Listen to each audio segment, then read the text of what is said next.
Oi, eu sou a Ju e esse é o meu novo canal.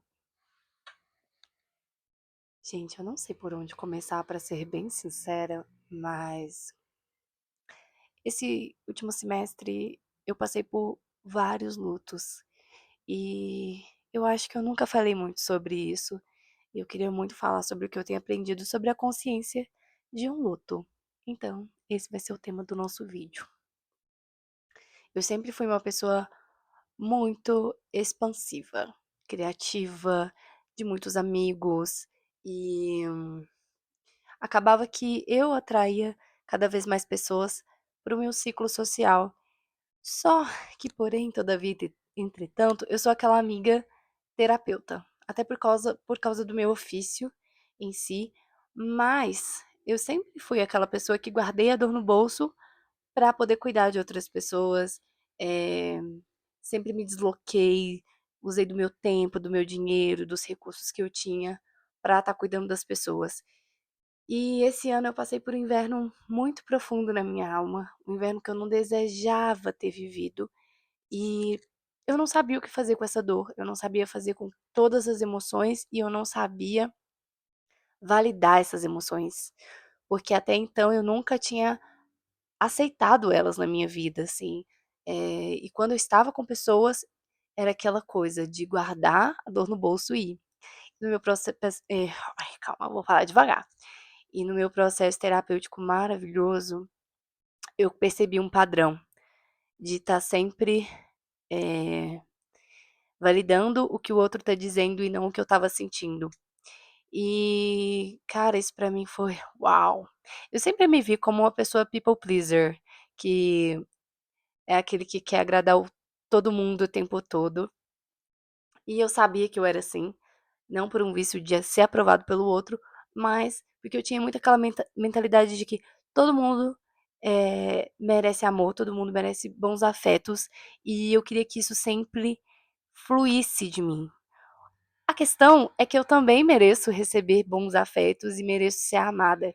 Então, muitos momentos que, por exemplo, às vezes alguém vinha com uma palavra com a intenção de me machucar ou de me criticar, eu simplesmente, não validava o que eu sentia na hora. Na verdade, eu nem parava para perceber o que eu estava sentindo e tentava, como uma boa terapeuta, eh, canalizar aquilo que a pessoa falava, e entregar mastigadinho para ela, assim, e como eu posso vou dar um exemplo, vou dar um exemplo.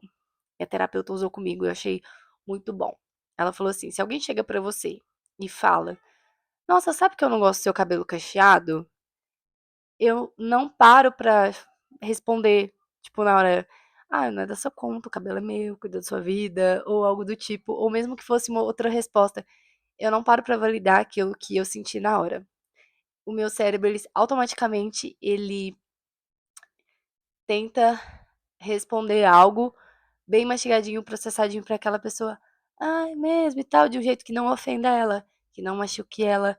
E, cara, isso é muito cansativo, o tempo todo é muito cansativo. Então, se alguém vem pra mim com uma questão, eu tô sempre ali processando tudo, fazendo a pessoa refletir, talvez tentando ajudar ela a resolver.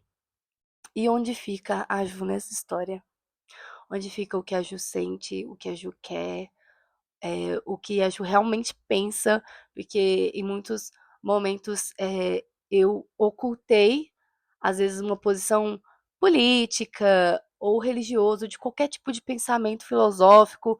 Eu simplesmente, às vezes, não valido o que eu sou, o que eu acredito, para poder respeitar a fala do outro.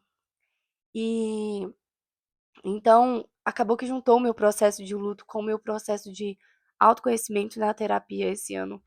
E, gente, eu não fui mais a mesma e eu não sou mais a mesma, o que fez também me perder pessoas no caminho, eh, perder um pouco da espontaneidade que eu tinha para algumas coisas, porque eu tô começando a validar mais o que eu sinto, e não no colocando isso num lugar de egoísmo, mas porque eu tô aprendendo a viver. A verdade é isso, a sensação que eu tenho é que aos 32 eu estou aprendendo o que é o convívio, o que é reciprocidade, o que é ter um relacionamento íntimo com Jesus de uma forma genuína, porque como eu sou uma pessoa que fui criada para dar certo, que fui criada para acertar, que tem um sistema de tinha, vamos colocar assim, um sistema de crenças que era, de ser a boa moça, de fazer para merecer, é muito complexo. Então, você viver o luto de perder uma pessoa que você amava em vida, porque também é um tipo de luto, você ver o seu sistema de crenças sendo desconstruído e questionar tudo que você é e quem as pessoas ao seu redor são, é muito complexo. E eu me vi nesse lugar tão doloroso, tão amargo, um inverno que eu só queria que passasse. Mas eu lembrei muito de uma conversa que eu tive com uma amiga que ela fala muito: quem não tá vivendo isso é porque tá anestesiado. Então, quando a gente tá no nosso processo de evolução como pessoa, a gente está sendo esticado em alguma área da nossa vida, não tem como não doer. E que bom que tá doendo. Mostra que eu tô viva, que eu tô sentindo, que eu não estou apática em relação às coisas ao meu redor, que eu não estou anestesiada à realidade.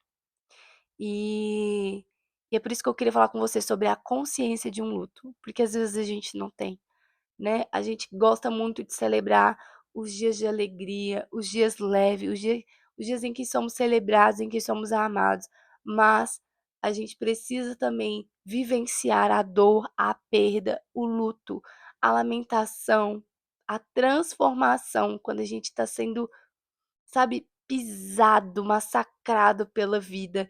E é isso.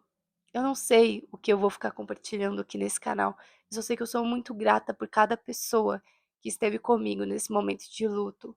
E eu sei que a gente fica ansioso para florescer, para viver estações melhores nas nossas vidas, mas como é importante a gente entender que no nosso luto, na nossa meia-noite, a gente está sendo forjados para ser pessoas melhores, para inclusive valorizar mais os momentos de bonança da nossa vida, os momentos de leveza e alegria.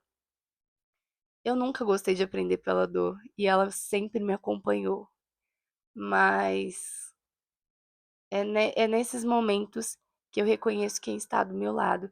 E uma coisa que eu aprendi muito nessa estação da minha vida é que muitas pessoas não sabem vivenciar o luto.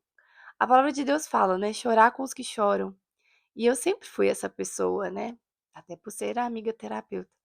Mas eu percebi no meu momento de luto que muita gente não tá pronto pra isso, que muita gente vai ficar assim: "Ô, vamos ficar saudável logo? Volta a ser feliz, volta a ser saudável, porque eu preciso de você aqui comigo, sabe? Eu preciso receber da sua energia, da sua alegria, do que você tem pra oferecer".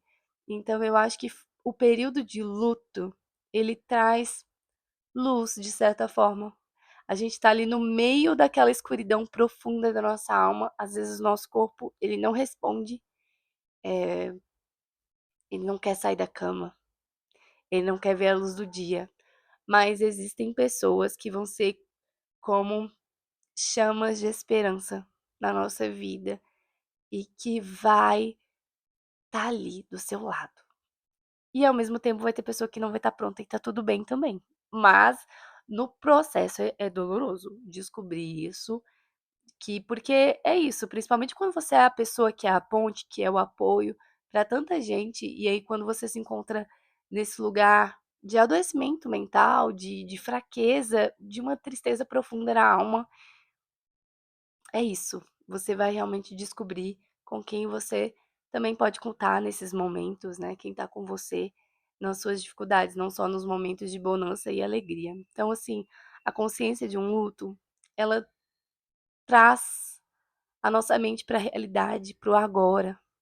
Ela tira a gente da ansiedade do futuro. Ela tira a gente de ficar remoendo o passado. Ela te traz para o agora, porque é uma dor tão real, tão palpável.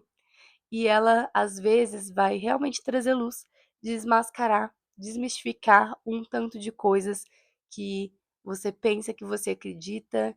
E vou ser muito sincera, gente, nesses momentos a gente vê o quanto que os nossos pais, os nossos irmãos, eles são tão importantes nas nossas vidas, o quanto eles nos conhecem por inteiros, assim, eu me sinto muito abençoada por ser parte da família que eu tenho, porque, nesse processo de cura, de estar ali caminhando, sem parecer que você tá saindo do lugar, cara, os meus pais, minha irmã, foram tão essenciais nesse processo. Amigos também, assim, pessoas que eu não esperava, né, nessa era de redes sociais, de amizades virtuais, de amizades que estão longe também geograficamente.